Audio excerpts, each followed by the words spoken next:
Everyone আসসালামু আলাইকুম PN daily ব্লগে সবাইকে অনেক অনেক শুভেচ্ছা শুভ সকাল। আবার চলে আসলাম নিউ আরেকটি লাইফস্টাইল ডেলি ব্লগ নিয়ে। আর সকাল সকালে যে বাড়িঘরগুলো একটু পরিষ্কার করে নেই, সব কিছুই ঝাড়ু ঝুড়ু দিয়ে নিলাম।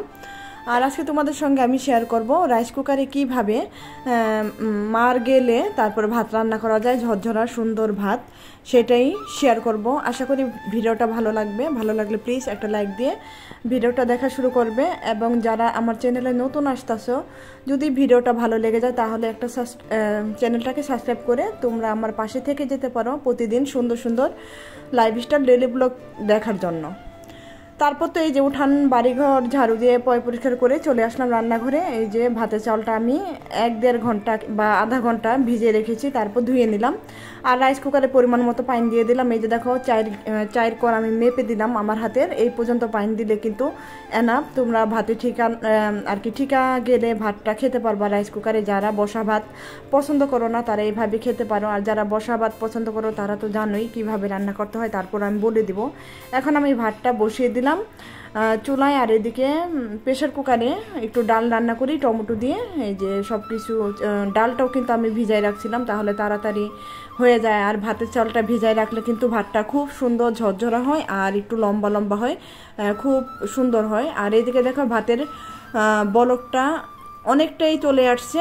আর আমি ঢাকনাটা নামিয়ে দিলাম, না হয় মার পরে একদম রাইস কুকারটা নষ্ট হয়ে যাবে, তাই আগে একটু সাবধানে নামিয়ে দিতে হবে। আর কিছুক্ষণ পর ভাতটা আমার এই যে দেখো হয়ে গেছে। ভাত যারা নতুন রাঁধুনি তারা এই যে ভাতে একটা টিপ দিলে দেখবা যে ভাতটা নরম হয়ে গেছে। এখন ঠিকা দিয়ে দিব। আর ঠিকাটা এই যে আমি যে কাছের ঢাকনাটা আমার আছে, এই যে দেখো সুইচটা এখন বন্ধ করে দিলাম। সবসময় খেয়াল করে মেন সুইচটা বন্ধ করে রাখবে। আর এই যে কাছের ঢাকনাটা আছে, এটা দিয়ে আমি ঠিকা দিব না, এটা দিয়ে আর দিতে একটু কষ্ট, তাই আমার এটার মাপে একটা সরা আছে, তোমাদের যদি থাকে সেই মাপে সরা দিয়ে এই যে ভাতটা ঠিকা দিয়ে দিলাম। আর 10-15 মিনিট পর আমি ঠিকাটা তুলে নিব। আর এই যে একটু ভাড়া দেওয়ার জন্য আমি একটা ভারী কিছু দিয়ে রাখছি, তোমরা যে কোনো একটা ভারী কিছু দিয়ে রাখতে পারো। আর যাদের ঠিকনাদানি আছে তারা তো ঠিকনা দিলে আর কিছু হবে না। আর আমার ঠিকনাদানিটা আমি ইউজ করি না, আমি এভাবেই ঠিকা দিই, তাই আমি একটু ভারী কিছু দিয়ে রাখি।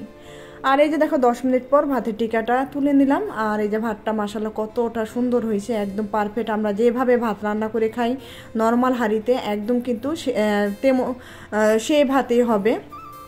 আর যারা বসা ভাত রান্না করতে চাও তারা যেমন তোমরা চাল দাও 1 পট চালে 2 পট পানি দিয়ে দিবে, তাহলে বসা ভাত সুন্দর ঝরঝরা হয়ে যাবে। কিংবা 2 পট চালে 4 পট পানি, আর কি ডাবল পানি, যে কয় পট চাল দিবা তার ডাবল পানি দিতে হবে, তাহলে দেখবা খুব সুন্দর ভাত, খিচুড়ি, বিরিয়ানি বা পোলাও একই সিস্টেম, একই রকম রান্না, খুব সুন্দর হয় রাইস কুকারে।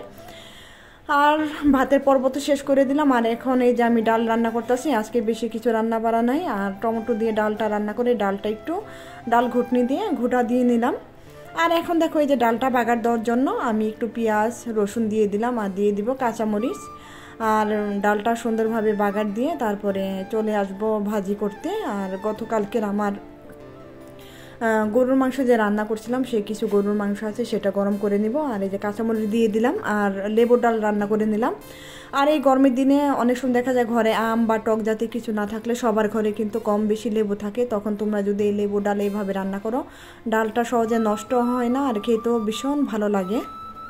অনেক সময় দেখা যায় আম দিলে বেশি টক হয়ে যায়, আর আজকে ভাবলাম আমি ডালে আম দেবো না, তাই লেবু দিয়ে ডালটা রান্না করে নিলাম।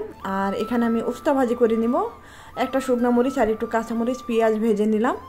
তারপরে যে উস্তা দিয়ে আলু ভাজি করব আজকে। আর আমি কিন্তু সবসময় উস্তা খাই, এটা কিন্তু করলা না, উস্তাটা কিন্তু এই গরমে খাওয়া উচিত সবারই, খুবই একটা হেলদি সবজি এই উস্তাটা, শরীরের জন্য খুবই উপকারী।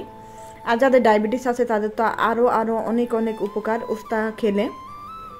ডায়াবেটিস, একটু তিতা জাতীয় জিনিস খেলে কিন্তু ডায়াবেটিস নিয়ন্ত্রণে চলে আসে। তারপর আমি উস্তা ভাজি হলে তিতা হয় না, উস্তা ভাজি করলে অনেকের উস্তা ভাজি তিতা হয়ে যায়, মাশাআল্লাহ আমার উস্তা ভাজি তিতা হয় না। আর এদিকে যে বললাম না গতকালকের একটু কালকে যে গরুর মাংস রান্না করছিলাম তা আলু আর ঝোল মাংস রয়ে গেছে, তাই আজকে আর কিছু ঝামেলা করলাম না। একদিন একটু রান্না বাড়া থেকে আর কি একটু ছুটি নিলাম, বেশি না, ফুল ছুটি নিতে পারি না, হাফ ছুটি আর কি নিয়ে নিলাম। আর এখানে যে দেখো মাংসটা আমি গরম করে নিই, গরম করে রেখে তারপরে চলে যাব কিচেনটাকে একটু চুলাটা পরিষ্কার করে। বিসমিল্লাহ বলে তারপর চলে আসলাম খাবার খেতে। উস্তা ভাজি দিয়ে খেয়ে নেই, তারপরে মাংস দিয়ে খাবো। আর ভিডিওটা তোমাদের কাছে আশা করি অনেক অনেক ভালো লেগেছে। আর খুব শর্ট একটা ভিডিও আজকে দিয়েছি। আশা করি তোমরা আমাকে একটু ওয়াচ টাইম দিবে। তোমাদের কাছে আমার অনুরোধ আপুরা ভাইয়ারা, আমি একটু ওয়াচ টাইম চাই। আমার চ্যানেলে একদম ওয়াচ টাইম কমে গেছে।